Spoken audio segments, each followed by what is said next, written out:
Ngày 20 tháng 7 tại Đa Tốn, Hà Nội, một người đàn ông đi xe máy đã phóng nhanh qua ngã tư và lao thẳng vào một xe buýt đúng lúc đèn giao thông chuyển từ xanh sang vàng. Theo mô tả tình huống, người này không đội mũ bảo hiểm, tăng tốc vụt qua và đâm mạnh vào xe buýt.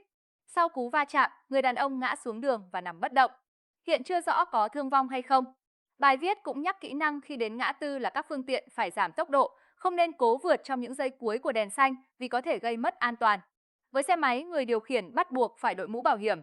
Theo Nghị định 168/2024, người đi xe máy vượt đèn vàng có thể bị phạt từ 4 đến 6 triệu đồng và bị trừ 4 điểm giấy phép lái xe. Nếu gây tai nạn, mức phạt từ 10 đến 14 triệu đồng và bị trừ 10 điểm. Trường hợp không đội mũ bảo hiểm bị phạt từ 400.000 đến 600.000 đồng.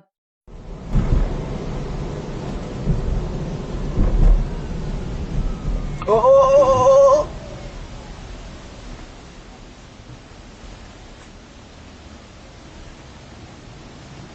Ngu chứ nè. Tha hồ làm cái chuyện Ngu, ngu.